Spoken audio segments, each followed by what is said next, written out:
జై శ్రీమన్నారాయణ. శుక్లాంబరధరం విష్ణుం శశివర్ణం చతుర్భుజం ప్రసన్నవదనం ధ్యాయేత్ సర్వవిఘ్నోపశాంతయే. జై శ్రీమన్నారాయణ. భారతదేశాన్ని ఎందరో రాజులు పరిపాలించారు. భారతదేశ చరిత్ర అసామాన్యమైనది. అచట పుట్టిన చిగురు కొమ్మైన చేవగలది అన్నాడు శ్రీనాథుడు. కాబట్టి ఈ ప్రాంతంలో పుట్టిన చిగురు కొమ్మ కూడా ఒక శక్తివంతమైనటువంటిది ఇక్కడ. అట్లా ఎంతమందో రాజులు, కృష్ణదేవరాయలు కానీ, చాలా రఘునాథరాయలు కానీ, ఎంతమందో రాజులు పరిపాలించినారు ఈ దక్షిణ ప్రాంతాన్ని అంతటినీ కూడా. అయితే అందులో ఒక రాజు తిరుమలరాయుడు. ఈయన రాజ్యాన్ని పరిపాలిస్తూ ఉన్నప్పుడు సహజంగా కవులందరూ రావడం, ఏదో ఒకటి చెప్పడం, రాజును సంతోషపెట్టడం, ఆయన ద్వారా బహుమానాన్ని స్వీకరించి వాళ్ళ జీవితాన్ని గడుపుకుంటూ ఉండేవాళ్ళు. ఎవరొచ్చినా రాజును, ఆయన పేరు తిరుమలరాయుడు, ఆయన దగ్గరికి ఎవరు వచ్చినా ఆయనని పొగడమే తప్ప నువ్వు ఇంద్రుడవు చంద్రుడవు అని ఇట్లా పొగడమే, అందంలో నిన్ను మించిన వాడు లేడని చెప్పడము, ఇట్లా రకరకాలుగా చెప్తుంటే ఆయనకు విసుగొచ్చింది. వీళ్ళకేం పని లేదు కాబట్టి నన్ను ఏదో ఒకటి పొగిడి ఇంత డబ్బు తీసుకుపోవడమే వాళ్ళ లక్ష్యంగా ఉంది, కాబట్టి ఈ మాటలు నాకు రుచించడం లేదు అని అన్నాడు. ఇలా జరుగుతున్నటువంటి రోజుల్లో ఒకరోజు ఒక కవి వచ్చాడు. కవి వస్తే కవిత్వం చెప్తాను నేను కవిని అన్నాడు. రాజుకు సహజంగా ఆయనకు ఉండినటువంటి కోపం, ఈ కవిత్వం అంతా పనికిమాలినది అన్నటువంటి ఉద్దేశంతో ఉన్నవాడు. అప్పటికి నీ పోగడం గీయడం నాకు అవసరం లేదయా, నువ్వు ఏదైనా మంచి చెప్తే చెప్పు, లేకపోతే లేదు అన్నాడు. నేను ప్రయత్నం చేస్తానండి అన్నాడు. సరే చెప్పు అన్నాడు. ఆ రాజుకు ఒక కన్ను మాత్రమే ఉంది, రెండవ కన్ను లేదు. ఏదో ప్రమాదవశాత్తు పోయింది ఆయనకు. అది ఒక మనిషికి ఒక లోపం ఉన్నప్పుడు ప్రతిసారి ఎవరైనా బాధపడుతూ ఉంటారు. మనిషిలో ఏదో ఒక లోపం ఉంది అనుకో, ఆ లోపమే నిరంతరం గుర్తుకొచ్చి మనిషిని ఏమవుతుందంటే నీరు కారుస్తుంది.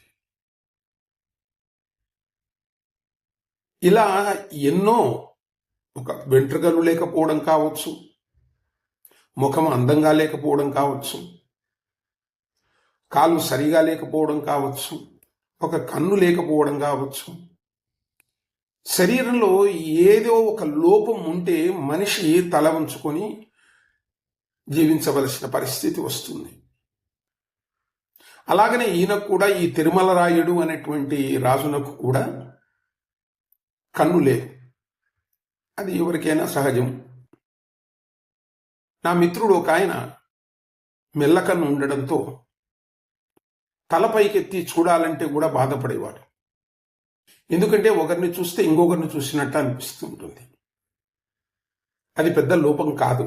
అయినప్పటికీ ఆ మనిషిని వేరు పురుగు చేరి వృక్షంబు చెరచు అంటారు చూడు, ఆ లోపమే మనిషిని తులుస్తుంటది, బాధిస్తూ ఉంటుంది. అది ఆజన్మాంతము ఉంటుంది, అది పోదు. అట్లాగనే రాజు కూడా ఒకటే కన్ను ఉంది. ఆయన బాధ ఆయనకు తెలుసు. పైగా రాజు కాబట్టి ఎవడు పడితే వాడు వచ్చి నోటుకొచ్చినట్టు మాట్లాడరు కాబట్టి, ఒకరోజు ఒక కవి వచ్చి ఆయనని, ఒక పద్యం చెప్తానండి నేను, నభూతో నభవిష్యతి అన్నాడు. ఇంతకుముందు ఎవరు చెప్పి ఉండరు, ఇంకా ముందు కూడా ఎవరు చెప్పరు. అటువంటిది మీకు ఒక పద్యమును విన్నవిస్తా నేను అన్నాడు. సరే చెప్పవయ్యా, చూద్దాము, నువ్వు ఏం చెప్తావో చూస్తలే అని అన్నాడు. మంచిగా చెప్పకపోతే మాత్రం, నా కోపం వస్తే మాత్రం నీకు శిక్షించక తప్పదు అన్నాడు. కానివ్వండి, అలాగనే కానివ్వండి అన్నాడు. అప్పుడు ఆయన మొదలుపెట్టాడు. అన్నాతిని గూడి హరుడవు అన్నాతిని కూడకుండ అన్నాతిని కూడనప్పుడు అసురగురుడవు అన్నా తిరుమల రాయడా కన్నొకటి లేదు కాని కౌరవపతివే అన్నాడు. రాజుగారికి ఏదో ఒక వింతగా అనిపించింది, వీడేదో కొత్తగా చెప్తున్నాడు విందాము అని. అప్పుడు ఆయన చెప్పినటువంటి పద్యాన్ని కొద్దిగా అర్థమయ్యేటట్టు చెప్పాడు. అన్నాతిని గూడి హరుడవు, అయ్యా నీ భార్య నీ పక్కన ఉంటే, భార్యవి 2 కళ్ళు నీది 1 కన్ను కలిస్తే ఏమవుతుంది, 3 అవుతాయి. అన్నాతిని గూడి హరుడవు, హరుడు అంటే శివుడవయ్యా నీవు అన్నాడు. సాక్షాత్ శివుడివే నీవు అన్నాడట. అన్నాతిని కూడనప్పుడు అసురగురుడవు అన్నాడు. ఒకవేళ నీ భార్య నీ దగ్గర లేదే అనుకో, నీకు ఒకే కన్ను ఉంది కదా, అప్పుడు శుక్రాచార్యుని అవుతావయ్యా నీవు. రాక్షసులకు గురువైనటువంటి ఒక శుక్రాచార్యుడు అవుతావు నీవు అన్నాడట. అన్నా తిరుమల రాయుడా, కన్నొకటి లేదు గాని కౌరవపతివే అన్నాడు. కన్ను ఒకటే ఉంది, కన్ను ఒకటి లేదు కాబట్టి నీవు ఎంత గొప్పవాడవో తెలిసిన కౌరవపతివే అన్నాడు. కురురాజ్యానికి రాజైనటువంటి వాడు ధృతరాష్ట్ర మహారాజు. ఆయన కళ్ళు లేవు కదా, కాబట్టి ఆ 1 కన్ను లేదే అనుకో, ఒకవేళ నువ్వు ధృతరాష్ట్రుడివే నాయనా అన్నాడు. కాబట్టి మనిషికి ఒక లోపాన్ని ఉండినా కూడా చెప్పకుండా డైరెక్ట్గా పరోక్షంగా చెప్పితే చివరికి అదే మీనింగ్ వస్తుంది. కానీ చెప్పే విధానంలో చాలా తేడా ఉంటుంది. ఎదుటివాడు ఆనందపడతాడు, నేను ఇంత గొప్పవాడిని. వాడు కాకపోవచ్చు, హరుడు కాకపోవచ్చు, అసుర గురువుడు కాకపోవచ్చు, కురుపతి కాకపోవచ్చు, కానీ లోపల ఒక విధమైనటువంటి సంతోషం ఉంటుంది. జై శ్రీమన్నారాయణ.